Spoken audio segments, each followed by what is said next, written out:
What's up, everyone? Welcome back to another episode. Today we got a special one. We got a gameplay reaction, the second one to Hogwarts Legacy. You know I'm super pumped for this game. Super excited to get my hands on it. Let's see what they got to offer us.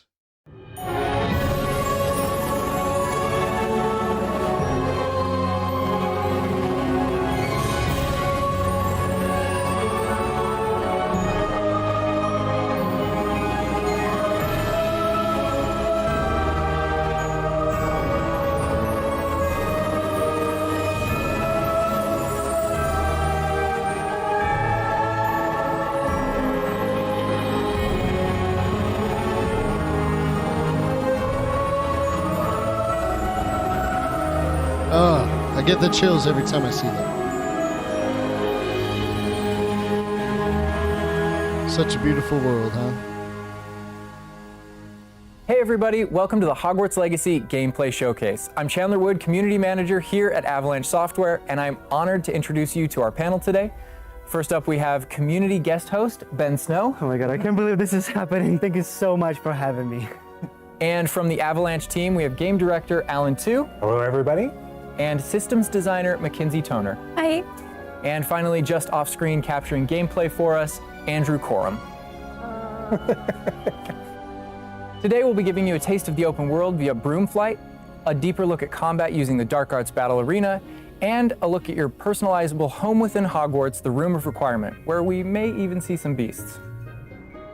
And we're starting right where we left off in our last gameplay showcase, just outside Hogwarts, which I love that you can walk out of the castle after walking through everything and then just come out here and take off on your broom out into the open world. Look at that landscape, And Alan, guys. I know that's something that you particularly like about Hogwarts Legacy too. Yeah, I'm a big fan of just being able to hop on the broom and go anywhere. There's something about kind of like the sensation of everything being open to you, and just I love the proximity that I can get to things. I love flying close to the ground. Wow, look at that.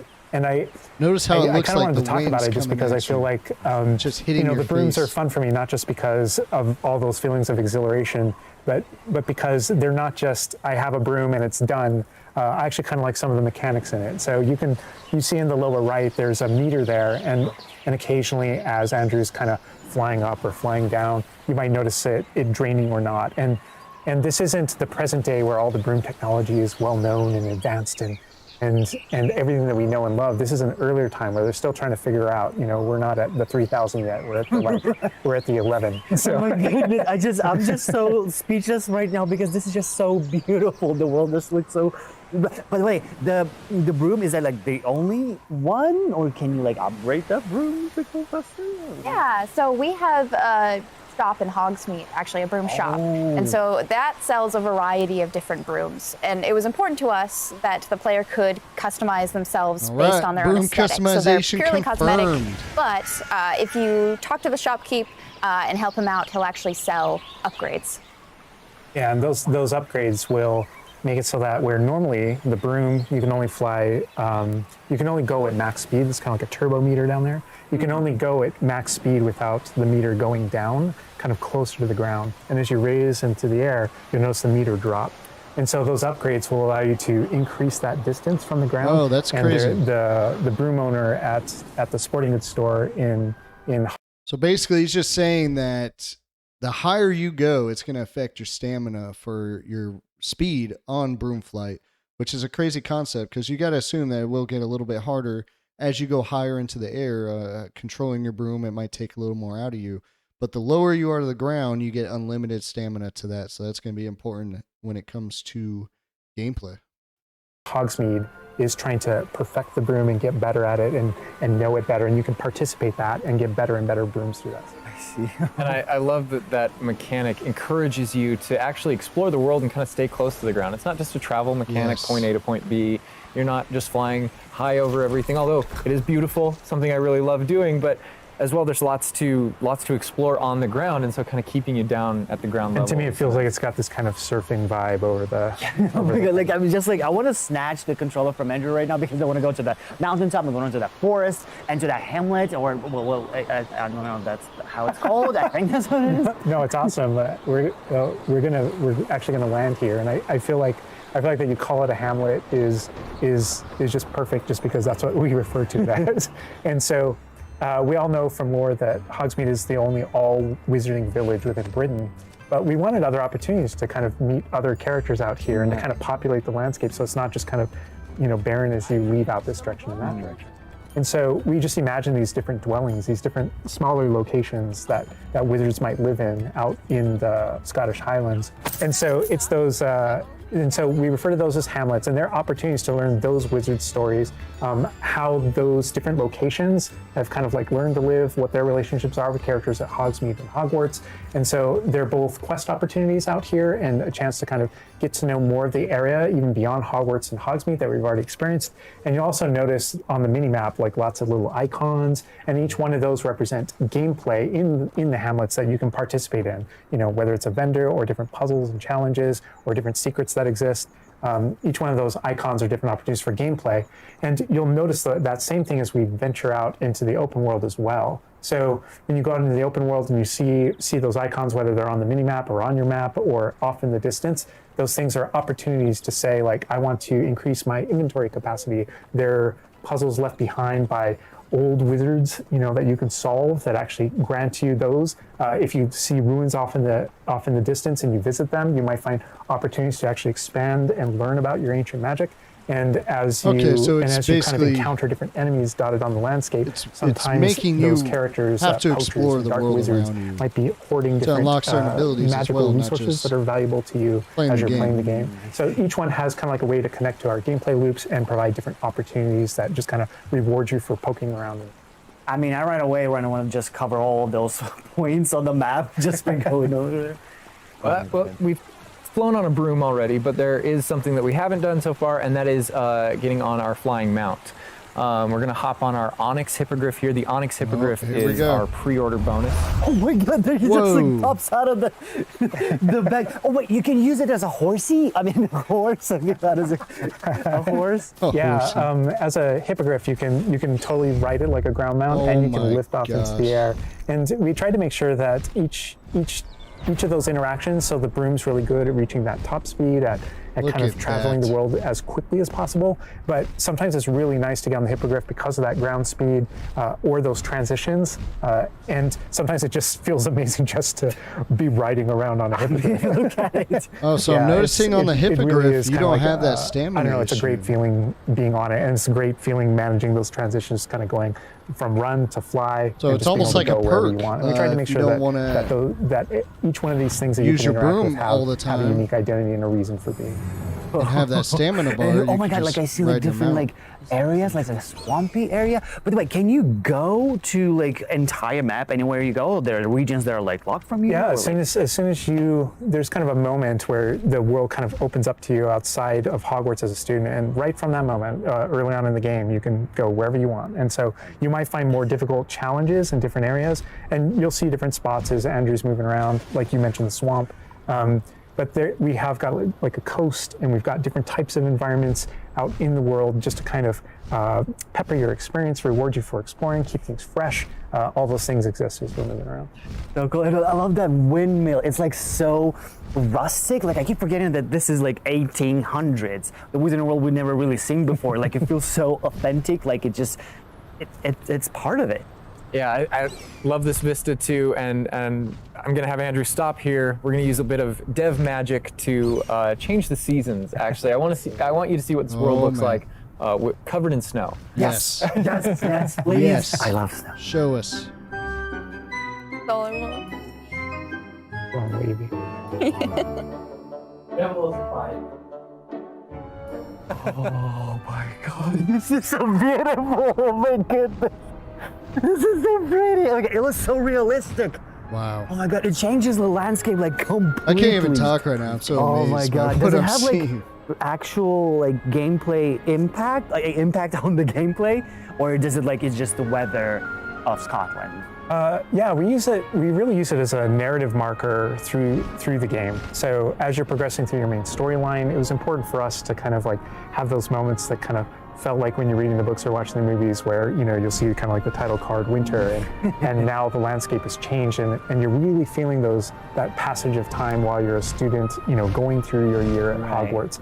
And I think we wanted to duplicate that. And for me, it's really fun that it's not just on the outside, which I agree, I think it looks really beautiful, but within the school as well. So there are moments like when it reaches certain holidays or things like that, where Hogsmeade reacts to holidays and the school reacts to holidays, and you see the decorations around those environments change. That really helped just kind of make me feel like I'm there. Right. Yeah. And it's not just for the seasons, those kind of vibe things. Like we have a day-night cycle, and that day-night cycle, even though similarly, like it's largely about vibe, when you go into Hogsmeade in the evening, there's less characters there. Around the school, you'll notice it kind of dies down and quiets down. I wonder what happens if you accidentally kind hit of a like tree as you're or walking something. through the halls. But in that day-night cycle is I where love we how you kind can of just see the place, castle right a there. few items where, whether or not you can collect them, whether or outer not you line can of interact the with landscape. them, that are a little bit restricted by the day-night cycle. And I love Andrew's flying up here, really high up on the hippogriff, and we're just looking at this view of Hogwarts in the distance. It's just absolutely beautiful. It's part of what I love most about flying around in this game, whether it's on a hippogriff or on the broom. I mean, you talk about going anywhere and things that you can see in the distance, and that's one of my. I still can't get over, like, no matter, I played this so much, but I still can't get over the fact that I can see Hogwarts out there, and there's just something beautiful about knowing that all of the things inside of it, the classrooms, the students, the professors, all the places I can go, I can just fly my hippogriff, land in the courtyard, enter the front doors, and just walk, to the library, to class, or to greenhouse, or to my common room, that it's all contiguous and just kind of like one space is still exciting to me after all this. I mean, I'm just I'm speechless right now. It's just absolutely beautiful. It's just, oh my God. As much as we want to spend a lot more time out here just flying around, experiencing the world, I think this is a great opportunity to switch over to combat. And last time we gave you kind of an intro to combat. This time we're going to really go a lot more of a deep dive on using the Dark Arts Battle Arena, which is part of our deluxe edition. All right, Andrew's got us in the Forbidden Forest, which is where the Dark Arts Battle Arena is. Which is part of the Deluxe and Digital Deluxe Edition. I love the way that the Dark Arts Battle Arena is actually part of the world. It's integrated into the world. Okay, so if you your didn't experience buy is more the Deluxe immersive than Edition, just choosing an option from maybe you from already the bought main menu the of the game or regular something like that. edition. Reason to go to the You Forbidden can still Forest. purchase this Exactly. There are many in-game reasons to go to what the it's Forbidden looking Forest, but he's also wearing the Dark Arts cosmetic set, and here he's pulling out the Thestral, which is part of that Dark Arts pack from the Deluxe and Digital Deluxe Edition. So we're going full Dark Arts here. That's good. That's what I'm going down. But I like this this battle arena. It is a great place to show off really combat in a big way, because it unlocks some interesting abilities for you and allows you to really play around with combat in a deep way. And is this like the only arena like this in the game where you can like practice? Yeah, so in the base game we have 2 combat arenas normally, and so everyone has access to those. And each of the combat arenas are an opportunity to kind of just go through a difficult combat challenge, fight through multiple waves in order to earn a different cosmetic for your character and add that to your collection. In the case of that's no different than the Dark Arts Battle Arena. That's also true, the combat arena. But one of the things that we're excited about in the Dark Arts Battle Arena that people can do is you come in preloaded with different abilities. So the unforgivable curses are something that everyone's going to have access to through the base game and going to be able to earn, and they can make choices in order to kind of like add that to their repertoire, and they can also commit to that down with certain talents and things like that. When you play the Dark Arts Combat Arena, you actually have access to all those things as kind of like a way to test them all. You can see how many spells there are. It's a chance to kind of like count tour and play with the Dark Arts and decide whether or not that is a path that you kind of want to go. Then you pre-select them to your. But yeah, everyone has the same ability to explore the Dark Arts. This is just kind of like a way of previewing. And again, a great place for us to show off combat in general. So I think we're gonna jump in here. Andrew's gonna start battling, and we can start talking about everything you're seeing on the screen. All right. Oh man! Oh! He's just about the cadavers right away. Oh my God! We're starting off strong. Oh my gosh! Was that Avada Kedavra! Oh my God. That's so cool. Yeah, so that you'll notice right away, like when we use Avada Kedavra, that guy's health bar went from instant to 0, and we really are trying to It's a killing honor the curse, way baby. Avada Kedavra works in the game, even in some pretty Killing extreme curse. situations. You'll notice that like the meter takes up a lot longer to Yeah, a little kind cooldown. of build up as a way to kind of deal with its extreme power, just so that it's still fun It's to use. still And there's cooling some, down, some so, yeah, ways you that can't- we'll probably you talk can't about just spam it. to adjust Which that. I like. You But don't I don't know. wanna I just don't know kill if there are everybody things in on the one hit. screen that you just have questions about. Well, like I see like little blue thingies popping from Yeah. the enemies. Also, before like that sign, well, it's like, so in the community we call it the ancient magic sign. I don't know if that's how it's called Yeah. in the game. So the community is astute. So on the development side and in player facing in the game, we reference that as your ancient magic meter. Oh, so it is ancient magic. That is, yeah. So as your abilities in the game keep growing and you become exposed to This some of the is secrets insane. about your own kind of mystery and your own abilities, you start unlocking new powers. So one of those powers, you'll see the R1 button appearing throughout the game. That's an ancient magic throw, we call it, that allows you to kind of like draw an object to you and fling it at an enemy. Okay. But whenever you see the R1 or the L1 plus R1 appear over somebody's head, that's an ability to cast a very devastating and powerful ancient magic spell to do a ton of damage against the character. I see. And the way that manifests So it looks like itself, R1's gonna be the depends on button the to, type like, of enemy that you're fighting. up objects And and you'll see throw a into wide people. variety of enemies in here that are pressuring the player in different ways. You'll notice there's Look at that. Oh there's, my gosh, the abilities animation. that kind of bubble up under the player. the Avada as he's Kedavra fighting, spell, you need force that him to animation. move. And there's different ways that we want the player to kind of move around on the battlefield. And that's actually a good link to the ancient magic meter in general. And the reason I say that is because as you're doing different things in combat, you're Protegoing and you're doing different abilities and you can kind of spec into it with your talents. There are different There ways is to get so that much meter to build going on. faster and faster. But one of the most effective base ways to build up that meter fast, that way you can launch these devastating attacks whenever you want to, is to actually perform combos. So you see that combo appearing, and it's almost like your emotions are building up, and then basically that builds up enough that you can attack someone. But as the combo meter builds up, at some point you strike someone and a piece of their magic kind of falls out of them. You'll see these blue orbs in the game world, and there's something that only you can see in the narrative, in the world. And it's another reason to move around on the battlefield. If you can go up and collect those things and suck them in, they give big jumps to Is that ancient Crucio magic meter as or we're it torches them? Talking a lot about spells and magic That one here, looks but I think there's devastating another too. Like, huge component where it has of the green combat, X on and it, that is like they're the getting tools tortured. that you can bring to combat as well to kind of change the way you play. And I think Mackenzie knows a lot about what's going on with the plants and potions. And so the tools are really interesting because they're basically like a prior investment. So you can bring the potions and the plants that you grow in the Room of Requirement to combat to essentially kind of help you defeat enemies a lot quicker and more efficiently. So some of the tools that you'll see here are like the rock skin potion. So that is something that basically covers your skin in this like rocky material that reduces the incoming damage that you're receiving. Troll. So against big enemies, Troll hard-hitting in the enemies like dungeon. trolls, that's super helpful. Oh my god, he's just destroying. Will it kill a The troll in just one hit? collapsed from one Wow, of the I think it did. Obviously, we have the Wiggenwell potion as well, which increases your health. And then we have the focus potion. So when Alan talks about having to balance Avada Kedavra with a long cooldown, because obviously it's an instant kill, one thing that you could do is brew a focus potion, and that will increase how quickly your cooldowns regain. Right.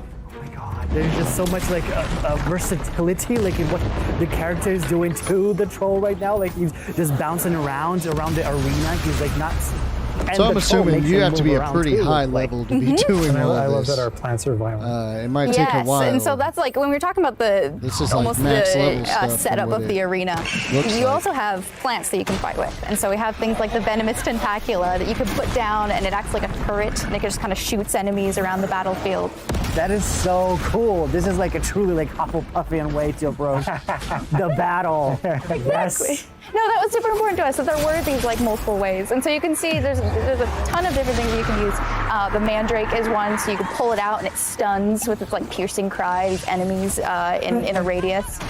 And another thing I want to call out that we're seeing on the side of the screen here is these dueling feats, which I love because I love anything that prompts me to play a game in a different way, a unique way. I don't want to get stuck in my style, you know?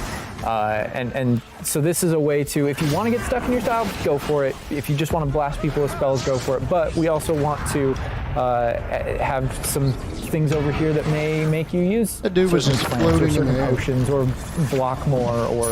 Yeah, we mentioned the field guide challenges in the prior stream, and the field guide challenges, this is the way that the field guide manifests like challenges for you to do in combat. And exactly to your point, we just wanted a way to encourage players to explore the different systems, to help them decide, to just kind of practice with them, and explore what they want to do, because there really are so many different ways that you can push talents. I can't wait to when you just see be the freaking green X's expert on in this characters, game. Right. and that's kind of through your talents you can unlock this kind of. I don't think cursing I'm ever gonna mechanic that sleep. Sort of like links the fates No of these sleep at different all. characters on the battlefield. That way, as you get as you're cursing different Not till I characters, play like they all this. begin sharing damage, and so. We have things like Avada Kedavra, which is the insta-kill, but if you curse everyone before you insta-kill this one guy, they can all drop dead for that kind of ultimate Voldemort fantasy. And so, Oh my god. there are dark arts fantasies. There's fantasies about being more of a defense against the dark arts characters, things like that misty step that you see occasionally being used on the battlefield. And we can also spec into our potions and plants to make them more powerful and more efficacious. So it's all about which type of player you feel like you are and whether or not you want to play with prep on the fly or with deliberation, and those are all different options. That is so cool because like it's like I see so much like going on the screen, just so much complexity, and I want to just try it myself, like which style works best. I mean, I feel like it's the dark arts is going to be the easiest route, but that You're our ancient audience. magic, to be honest, feels like much more powerful than just the dark arts. Yeah. To be fair. And speaking of plants and potions, we're going to be putting the dark arts away, put those unforgivable curses away, and heading to the Room of Requirement, which is your home within Hogwarts, a personalizable space that within actually your has home? some utility as well, where you get to brew things and grow things and also care for some beasts. All right, Andrew's got us in the Room of Requirement, wearing, we kind of went casual mode on the outfit here, wearing a nice jumper. And I think that's a good jumping off point. I love that. You can look For all cozy in your the little personalization of the pajamas and- space as well, not while just you're your in Hogwarts. character and the visuals of your character, but actually this space is a place that you can make your own. Yeah, it was super important to us that this space really did feel like your reflection I hope we as get, a like, wizard. ugly sweaters So on you can Christmas. change the That'd be dope. architecture in here. what? Different themes throughout, starkly different themes, to really just hammer home that this is yours. Whoa. You Oh can my change- god, what? This is beautiful. We never expected that to be. Oh my god. That's the thing is not This only game's can you so change deep. the architecture here, but you can So actually deep. conjure little objects into this space, as you can see. So there's like statues that you can do, and ornaments, and tables, and rugs, and just a What? bunch of little things that really flesh out the space and bring it to life. Oh my goodness, because like we had an idea that those places where you brew stuff, that's where you can change, but you can do all of this. Where do you even get this stuff? Like I'm gonna there's a slither furniture in this store? place out, baby. Yeah, so we call them It'll go good with conjurations. the green. And the conjuration recipes can be purchased at Tomes and Scrolls in Hogsmeade. But also as you engage in different types of gameplay throughout the world, you'll be rewarded with different objects. That's so cool. And you change color? You can change the color, you can change the size of it, and you can place What it the basically anywhere. Oh my god, it's so tiny. It's like for Baby Niffler. And I love how the system too is designed. It's not mechanical; it's immersive, and so you get the magical effect of conjuring it in, and you're actually doing this in the world as your character. But the way you've blended like that gameplay with the immersive design of personalizing Oh the my space. god, like, and I love the animation, how it like appears, you know, like it's not just like there, it's like it almost like evaporates. You can It is change really everything. quite beautiful, and that was the thing Change is we wanted anything you that to want. look really nice because the magic in the wizarding world is everywhere. It's physical, it's kinetic, and it's whimsical. And we really wanted to nail that whimsy in this space. Another thing that I wanted to discuss is that not only can you like conjure things and you can change their look, but you can do that with the utility objects as well. So you can see that we have planting pots and potion stations, and you can change the look of those as well. And these are the areas where, as we had mentioned previously, you'll be growing your plants, you'll be brewing your potions. Right. So while you're also doing these like kind of nurturing-based activities, this is also the space It looks so where you darn would good. bring your gear to be identified and gear to have like crates put on it, which I believe Alan can talk to. Oh. Yeah, we keep bringing up appearance and how it looks, and on a, like in the game, you can look like anything you want to whenever you want to. But the player will be finding different types of gear, that we call it, as you progress through the game. And essentially, we just know that clothes and different items in the wizarding world can have different magical properties. And as you explore and as you adventure and as you defeat enemies, you're going to be finding different pieces of gear that have different abilities, and that can help you in your journey and are a major part of you kind of growing as a wizard. So and not only advancing can as a you buy wizard. gear, And like so clothes and it's a stuff, it looks huge like you list. can and not all the craft it as time, well. whenever you get a new piece of gear, you don't necessarily know exactly what it does. And so there is a station inside of the room of requirement that you can conjure. It's one of the first things you conjure, called an identification station, where you can actually bring that gear that you're uncertain about and learn what its abilities are. Right, yeah, that's so cool. And then as the space advances even further, and the space will eventually grow its own rooms, and you're going to get new recipes, like Mackenzie's talking about, all these different things keep expanding. And as it expands, More eventually you're going rooms? to earn what we see here, which is called a loom. And when you set up a loom, it's an ability to essentially customize exactly which magical properties are on your gear and take any piece of gear and adjust its properties. Oh, so you can and tweak what adjust it does. what And I mentioned earlier gear that does you can make for- anything look okay. like anything. The collection of appearances, we call it, or cosmetics, we've been referring to it in Right. this stream. Those types of things you can use, and you can apply a look to any other look. So if you get a piece of gear, you put it on, you look like that, but you can change it to look like whatever you want. That is That's amazing. so cool. And like you can just put some ability to this sweater, but then you can just swap Yeah. that ability. Yep, and That's gonna be appearances you huge, can edit especially whenever for you me. want in the gear screen. If The I hate loom is something, I don't specifically care how about good, applying what abilities it gives me, traits I won't wear it. and applying So that's definitely gonna larger help upgrades me, that just kind or of grant you players like me greater who have that statistical same advantage, issue. or give you really specific abilities that blend in nicely with where you're trying to go with your combat fantasy or talents and things like that. Interesting. I'm just seeing that they're just like pumpkin fur, mooncalf fur. Where does that come from? Yeah, and so you'll notice that the ingredients that are used to add traits and to upgrade your gear are based around beasts. So this is where we get into the beast care section, which is inside this vivario. Kind of bigger space on the inside idea. And so you can see here we have a couple of beasts out. We have a graphorn and a mooncalf and a niffler and a neasel as well. So Oh my quite a God. variety. Oh my god, he's just like a big puppy. They're so cute. cuddling. Oh my god, they're together. Oh, that's so cute. They're adorable. And so part of beast care is petting them as well, but feeding them too. And so once you do those things, that's when they feel safe enough that they'll give you their magical ingredients. So mooncalf fur, niffler fur, etc. That can then be used in your gear. That is like so like intuitive because like you know that makes sense because when you touch the animals you get some fur leftovers. That's so.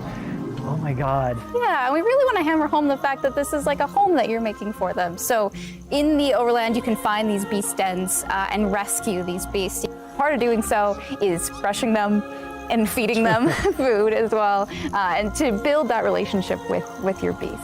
In addition to be able to care for beasts, you can actually conjure things in this space as well. The house, the cottage. Yeah, right. And so we have like a lot of little ornaments in this area, and a lot of them Look at the are cat. purely cosmetic, but they look really cool. Again, it's the personalization of this space. Oh Wow. my goodness. No, this is like I'm gonna spend 8 hours just designing this whole area to personalize. This is like cool. It's like you have this little play area, like a personalized fish tank, so to say, just for the creatures. I love it. Yeah, no, totally.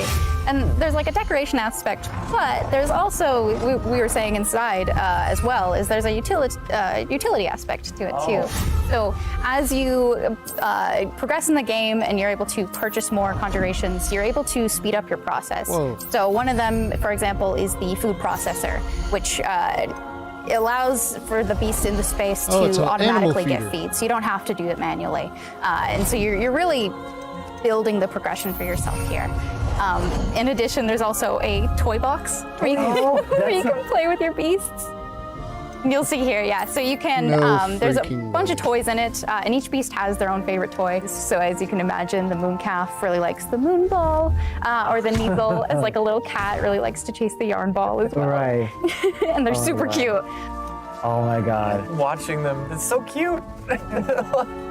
And the big thing we really wanted to hammer home is that the world is a dangerous place. And so by going and rescuing these beasts and bringing them back here and caring for them, you're really helping them out. There's poachers in the overland who hunt these beasts for their material. So instead, you're caring for them. You're giving them a home.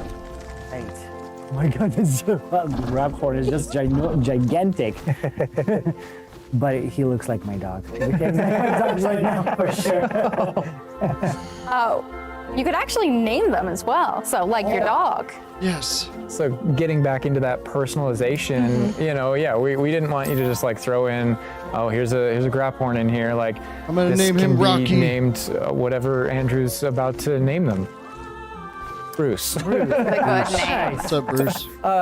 You know, we've created this really Also nice got space. male or And- female and, versions you from what it can looks get like? additional vivariums, correct? It's a different kind of aesthetics and looks to where you're keeping Yeah. your beasts and caring for them. Progression is a big part of this space as well. So as you progress through the story, you will unlock more vivariums. So as you can see, this one's quite meadow themed, big, open, bright. But there's other ones, say like a swamp that you might encounter. And it's really a visual effect and more space for your beast. Oh, so it's like those. So when we're inside the room requirement, there's like on the left, there's that moon glow from one entrance and then some shrubbery going on in the right. Is that what you're talking about? Yep, that's exactly it. Ah, oh, you put trees in here too. Oh my goodness. And another thing with I'll the beast probably care that I be think is designing this great, for a good 10 you know, tying hours. back to the Easily. same kind of thing that you did with like the broom, where the broom is not just a method of travel, it's actually built in and integrated into the world. In the same way, like beast care isn't just this added element. You're not just throwing it on top. There's really this like narrative and integration to Yeah, everything Everything. connects. So as you progress through the missions, you'll expand this space. As you earn resources, you'll go into Hogsmeade and use them to unlock the gameplay here and unlock new conjurations and different things to play around with. In the open world, it's in those different environments, like the different combat and conflicts and bandit camps and different things like that exist in the overland. Those things are what hold recipes that exist in the loom. So all these things have a way of connecting. Moonstone that you find out in the world is the resource that we use to conjure everything. That's found throughout the world. Forageables are used for recipes. So really everything's like a cycle and keeps you coming back. But even with the story that's being told too, I think people know who Poppy is and that she has a particular affinity for beasts. Yeah, I mean, I think everything we're seeing here, you're going to be venturing out into the world, and this is just kind of the tip of the iceberg, even of kind of like your interactions with beasts in that narrative. So, you bringing up Poppy, there are more kind of mysteries to discover and things to discover out in the world that have to do with her and that have to do with caring for beasts. And so different characters have their own stuff that just kind of make this all just kind of the beginning of your journey. Well, we could spend hours in here, but we're going to have to end the stream now. What do you think about what you've seen today? I mean, I'm just so blown away by how speechless. beautiful it looks. The open world seems so Speechless. detailed, and there's so many things to do. And like the combat, we're gonna spend like 2 weeks or more just breaking it down by pieces. There's just so much to this world. Like I'm so happy you guys did this overall gameplay. And that's just the tip of the iceberg. We've got more for you to discover and find on your own. Thank you so much for being here. Thank you for watching. Hogwarts Legacy is available for pre-order now. It releases February 10th with 72-hour early access for owners of the Collector's, Deluxe, and Digital Deluxe Edition. We're gonna wrap things up, but first we've got a little surprise for you. Oh, Bye. what is it? What is it?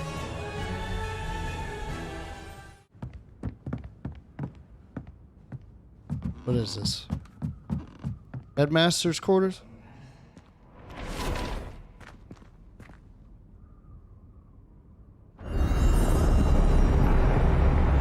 What's going on?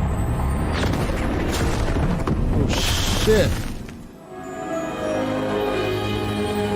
What does it mean?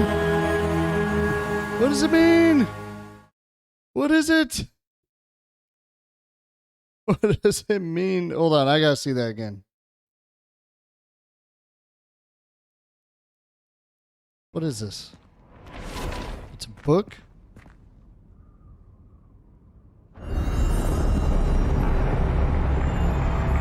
This looks very dark to me.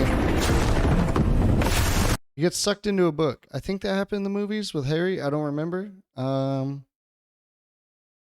Yeah, let me know in the comments, guys. What does this mean? I'm not too good on lore. I don't know what's going on, but my curiosity has spiked, let's just say.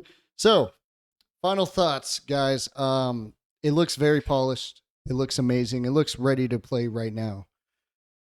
But with that being said, there is still my only concern really with this game is just when they first started and you're in the town with people everywhere, it just seems so quiet, right? I don't know if that's just because they tone the audio down. I'm hoping it's not going to be like that. I would very much like it to sound like you're around a bunch of people. You're in a town outside, and you feel like you're really there. That's the only thing I was kind of having an issue with. Same with the first showcase when you were outside around all the students. It just seemed so quiet, like lifeless almost. I am fully confident that they will give us a much better experience when the game officially releases. They have gone gold, so the game is finished. It is not going to be delayed anymore. We are getting this game on February 10th. And get ready, guys. I'm going to be spamming this content. I cannot wait. I do appreciate the comments and interaction I got in the last showcase video that I made. I want to keep that going. I appreciate all the interaction I was able to get with some of you guys that commented in that video. Keep it coming, guys. I'm loving the enthusiasm. And yeah, we're only, 60 days away? Can't wait. But thank you guys for tuning in, and we will see you on the next one. Peace out.